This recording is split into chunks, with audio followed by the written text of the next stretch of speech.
What is up, guys? It is Quinn here, and in this video I'm going to be going through my week 10 start sits at the wide receiver position, so listing every fantasy relevant wide receiver as either a start, sit, or a fringe option. So a great play, a guy you want on your bench, or like a flex wide receiver 3 option. While you guys are watching, if you enjoy the content, hit that like button, subscribe to the channel. If you guys have any questions, you can drop them down below, and I will get back to every single person. It could be waiver wire, it could be start sit, it could be trade advice. I will make sure to get back to you. And then before I jump into the first matchup, I want to talk to you guys about Underdog Fantasy Football because they have some over-unders that are already up for the Thursday night game with the Falcons taking on the Panthers. If you guys use code Quinn or use the link in the description, they will double your first deposit up to $100. And one of the props that I'm looking at for that Thursday night game is the Cordero Patterson 52.5 rushing yards. For me, I'm going to be looking at the higher or the over on that one. Cordero Patterson had his first game back off of IR. He didn't have a huge workload in terms of snap share, but he had 13 carries in his first game back. Looking at the Panthers, they've allowed the 5th most rushing yards per game in the NFL. So you have a strong matchup. You have an opponent where they're probably going to be able to stay in a run-heavy game script throughout the entire game. I'm expecting Patterson to build on that, original workload in his second game back. So I like the over there on Patterson. So if you want to, look at that prop, look at some of the other ones. They already have DJ Moore, Mariota, all these guys, they have their props up. So go check that out on Underdog. But now actually looking at that game with the wide receivers, we have the Falcons taking on the Panthers. For the Falcons, Drake London, incredibly talented, just not fantasy relevant at this point. For the Panthers, I have DJ Moore listed as a start and then Terrace Marshall as a sit. Now here for DJ Moore, we saw him come back down to earth after 2 big games back-to-back. Only had 2 receptions for 24 yards. And I was a little concerned for DJ Moore after that game where we see PJ Walker get benched. Baker Mayfield comes back in. We know that when Baker has been the quarterback, DJ Moore has just not been supported. With Walker in his 2 starts, or I guess, 2 starts before this one where he got benched, DJ Moore had been, getting peppered with targets. He was the clear number 1, and Walker was feeding him. But they have announced that PJ Walker will be getting the start on Thursday Night Football. Now, I'm not sure what the likelihood is that he actually finishes that start. I mean, we could see Baker, we could see Sam Darnold. They basically have like 3 non-starter quality quarterbacks in that room.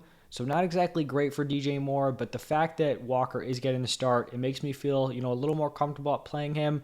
Plus, the Falcons have allowed the 2nd most points per game to the wide receiver position. So I think he's a start. And then sitting Terrace Marshall, who, like dynasty-wise, is showing some life. For redraft, just not someone we can be trusting. Now moving over to the game in Germany, we have the Seahawks taking on the Buccaneers. I think both these teams have just like 2 stud top 2 wide receivers. DK Metcalf and Tyler Lockett are starts for the Seahawks, and then Mike Evans and Chris Godwin locked in starts for the Buccaneers.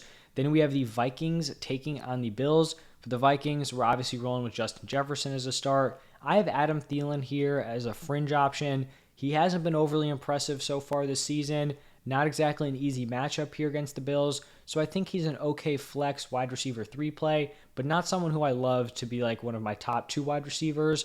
On the other side with the Bills, obviously we have Stephon Diggs as a very strong start. I think Gabe Davis is very close to a fringe play, but with Gabe Davis, if he's, like your number 2, you're just going to be playing him. If he's your number 3, number 4, you're going to be having to pick your matchups here.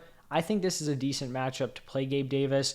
The Vikings have been giving up a decent amount of points per game to the wide receiver position, so this could be one of those Gabe Davis boom weeks, and then sitting Isaiah McKenzie out of the slot for the Bills. Now moving over to a divisional matchup between the Lions and the Bears. Starting off with the Lions, Amon-Ra St. Brown, I obviously have him as a start. Now I talked about Amon-Ra as a trade target, someone I'm trying to buy low on heading into week 10. And I'm going to be honest, some of the comments I saw in that video, we had people pushing back about how Amon-Ra, isn't a good buy low. He doesn't have any upside. He's on the Lions. Jared Goff is his quarterback. People were throwing out all kinds of excuses here. The first one I want to hit is just the Detroit Lions one. If we're ever saying I don't like this player because he's on this team, it's just a terrible argument. Like straight up, I'm sorry. This is what people were saying about Breece Hall. Oh, he's a Jet. The Jets are terrible. Yeah, sometimes you have a talented player, they overcome the situation. Oh, he's on the Jaguars, Travis Etienne, balling out. Just because you're on a bad team or a team that has been historically bad doesn't mean you can't have upside. And then the fact that like Goff can't support Amon-Ra St. Brown, first off, obviously it's a different system. Robert Woods and Cooper Kupp would like to, talk on that point because they had both finished as top 12 wide receivers with Goff. And then we look at Amon-Ra over his stretch the last 6 games of last season. Like Goff was supporting him just fine. We're looking at the volume. The Lions are above average in like passing yards per game. So there is more than enough opportunity here for Amon-Ra. So I just want to push back on that because I saw a lot of comments. So I'm just, trying to put that out there. Obviously everyone's entitled to their own opinion, but I just felt like it was a lot of those like cherry pick narratives where it's pretty easy to disprove, right? Like it's not like people making arguments with, statistics, all this stuff. It's just like, oh, he's on a bad team. His quarterback sucks. It's like stuff that really isn't, predictive of the future. So that's my, 2 cents there on Amon-Ra, I guess, doubling down on him as a buy low option. Now, looking at the Bears, I actually think Darnell Mooney has kind of, quietly crept up and become relevant moving forward. Over his last 6 games, he's averaging 12 points per game, 6.8 targets per game, 63 receiving yards. I think he's a back-end wide receiver 3 moving forward. It's honestly pretty impressive he's been able to have those numbers, considering the Bears are still a very low-volume passing attack. So I think he's a fringe play. Obviously not someone who I love in my lineup, but at this point in the season, you could do worse than Darnell Mooney, where, like early on in the season, he was like someone who wasn't even rosterable. And then sitting Chase Claypool as the Bears' probably number 2 wide receiver moving forward. Then we have the Jaguars taking on the Chiefs. For the Jaguars, Christian Kirk continues to look like a very strong wide receiver 2, probably somewhere in that like wide receiver 18 to wide receiver 22, 24 range. Sitting Marvin Jones, sitting Zay Jones. Then for the Chiefs, we got to continue to fire up Juju Smith-Schuster as their number 1. And then I kind of was going back and forth on this one.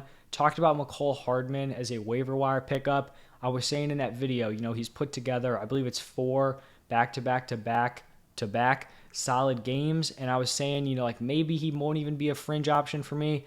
I think it's fair to put him here. The volume isn't crazy. He kind of seems like a boom or bust player, but they continue to get him opportunities where he can have big plays, whether it's in the air or on the ground. So I think he's a fringe play moving forward. Also a decent matchup here against the Jaguars. But I mean, really, the Chiefs offense can put up big games against anyone. And then sitting MVS and Kadarius Toney, I'll be interested to see if Toney continues to get more and more involved. I think he will. Maybe that actually eats into McCole Hardman's opportunities, but that's something we're just going to have to monitor moving forward. Now, looking at the Browns taking on the Dolphins.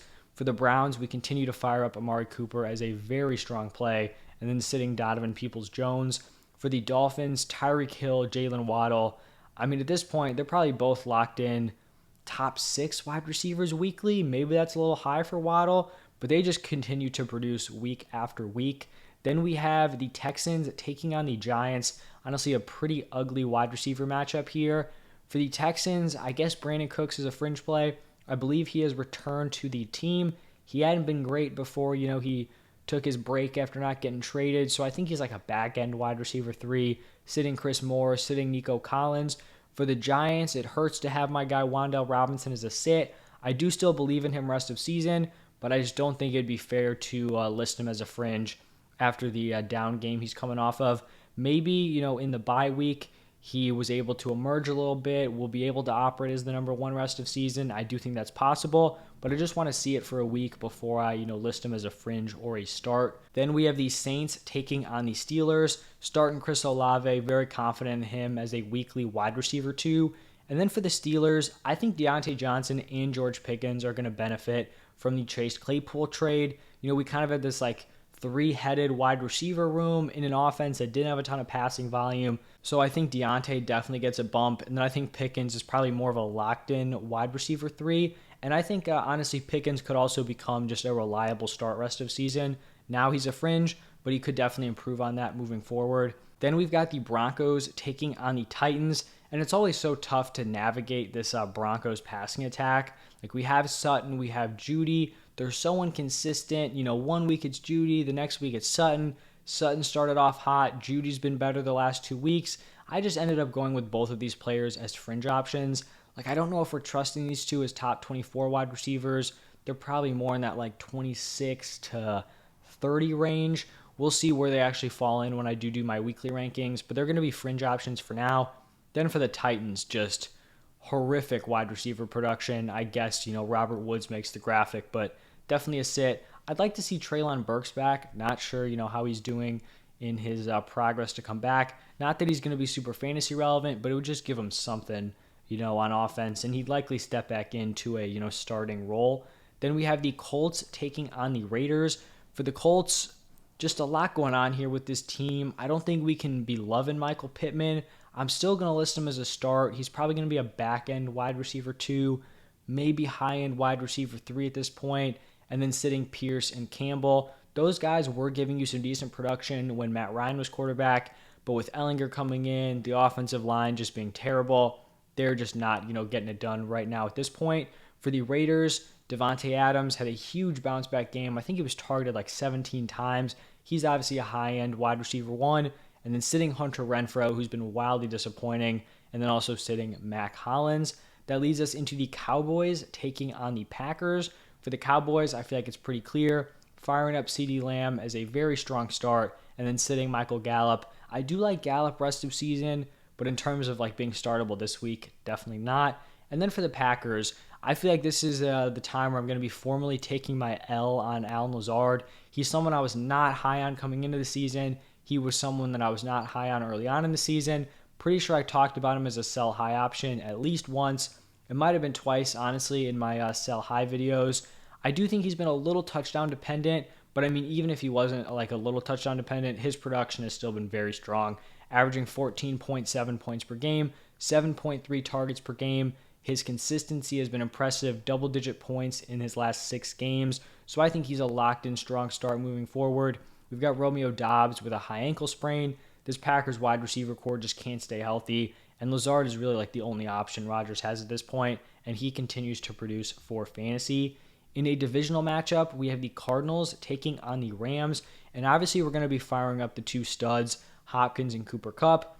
But then for the Cardinals, I actually also like Rondale Moore as a start. His usage has been very strong since returning from injury. He had a 91% raw participation this past week. He has double-digit points in 4 of the last 5 weeks, and he's averaging 11.7 points per game on the season. I think he's someone who's definitely trending up at this point, until Marquise Brown returns. So I think he's a start. Sitting Allen Robinson, just nothing going on here with A-Rob. And then we have on Sunday Night Football, the Chargers taking on the 49ers. For Josh Palmer, I think he's a very strong start. If I had to take a shot here, I don't think Keenan Allen's going to play. He wasn't even like a game time decision last week. I think this is just something that's going to continue to linger. So in that case, Josh Palmer is a great play. Had a 98% raw participation, targeted 10 times, caught 8 of them for 106 yards. So he's a great option. Sitting DeAndre Carter, who is operating as the number 2, but Palmer's the wide receiver I want to own there.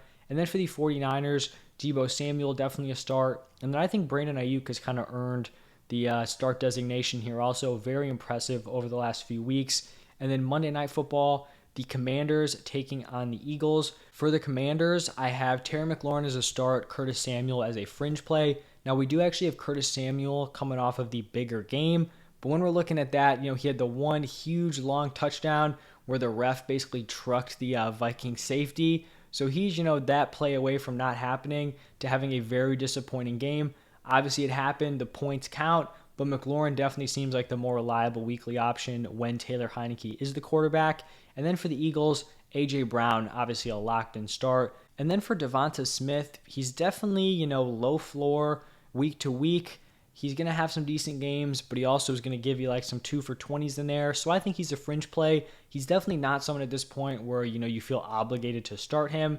But if he's your number 3, your flex, you don't feel terrible about it. But that is going to wrap it up for every single Week 10 matchup. If you guys enjoyed, hit that like button. The running back start sits are already posted. Yesterday, I went through some buy low trade targets, some sell high trade targets, some waiver wire targets, just a ton of videos up if you guys have not seen all of those. Thank you guys for stopping by, and I'll see you in the next one.